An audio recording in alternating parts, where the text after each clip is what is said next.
Feu Hassan II insistait sur la conscience sociale plus qu'il n'insistait sur le nationalisme ou le patriotisme, comme il insistait sur cette démocratie pyramidale où la confiance se bâtit par le bas, l'autorité par le haut. Sa Majesté le roi Mohammed VI nous dit « Si le roi du Maroc n'est plus convaincu de la manière avec laquelle la politique est exercée, ne fait plus confiance à nombre de politiques, que reste-t-il au peuple ?» Comme Sa Majesté dit, à quoi sert d'avoir des institutions, de procéder à des élections, de nommer un gouvernement, des ministres, des préfets, des gouverneurs, des ambassadeurs et des consuls, si ceux-ci naviguent dans un fleuve et le peuple et ses soucis dans un autre fleuve. Je ferme les guillemets. À la lumière de ces réflexions, émanant du plus haut sommet de l'État, n'est-il pas temps de mettre en place un ministère de la citoyenneté pour inculquer les bonnes valeurs à nos politiques, puis à nos concitoyens? N'est-il pas temps d'envisager une troisième chambre au Parlement, une chambre qu'on appellerait la chambre des citoyens munis d'un code citoyen, formés dans une école citoyenne et qui traquerait tout au long de leur mandat ces élus du peuple qui font déshonneur à leurs fonctions. De même que ces élus surveillent, entre parenthèses, l'action du gouvernement. À la lumière de cette confiance par le bas, évoquée par Feu Hassan II, cette confiance entre électeurs et élus, je vois une rupture claire, comme le jour. Oui, nouveau modèle de développement. À noter cette rupture entre société civile et société politique, mais moi je l'ai vue, cette rupture. Je l'ai vu quand d'un côté, M. Bi, secrétaire général du PAM, M. Baraka, secrétaire général de l'Istiqlal, lors de cette dernière course électorale en date, quand tous les opposés dans leur discours au RNI, nommément à son chef de file Arnouch, ou soit M. Bi, soit M. Baraka, parlaient conflit d'intérêts, ce mariage de l'argent et de la politique qui ne ferait pas bon ménage, affaire Joude, cette affaire des 17 milliards, ce gain supposé immoral encaissé par les sociétés pétrolières, nécessité d'un plafonnement du prix des hydrocarbures, enrichissement illicite, et j'en passe. Bref, qui aurait dit que ces trois-là finiraient ensemble dans un même gouvernement? Sont cela les valeurs politiques? Je mets ma main dans le feu que nombre d'électeurs ont voté Istiqlal ou PAM pour leur position anti-RNI. Non pas par conviction, mais pour faire barrage au RNI. Ce n'était rien qu'un vote utile. N'est-ce pas trahir l'électeur que de profiter de son vote pour s'allier enfin avec son ennemi politique? Est-ce éthique? Il faudrait réfléchir à une charte de confiance qui relierait l'électeur et l'élu.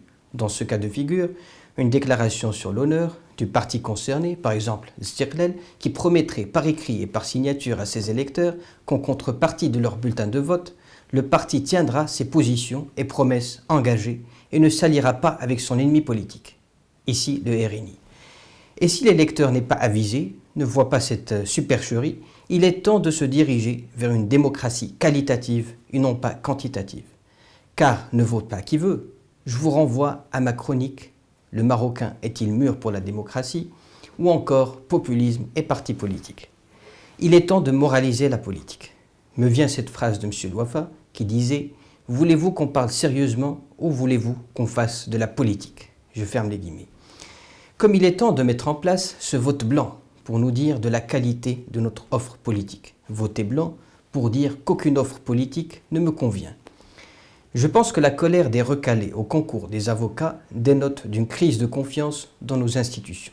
Comme Chouabi, en période électorale, nous dit que jamais, au grand jamais, il n'accepterait d'être dans le gouvernement Arnouch, en su des attaques que j'ai relevées plus haut, et qu'il finit par y être. Comment être crédible après cela? Quand bien même les justifications de M. le ministre suite à la colère des recalés au concours seraient vraies, car ce double jeu joue en sa défaveur et le décrédibilise, il peut dire vrai, quoique j'ai une petite réserve quand M. le ministre dit qu'il aurait subi des pressions pour que le seuil des admis ne dépasse pas les 800, d'abord de la part de qui? De deux, M. le ministre dit avoir convaincu le comité pour relever le nombre des admis à 2000, donc M. le ministre aurait une marge de manœuvre.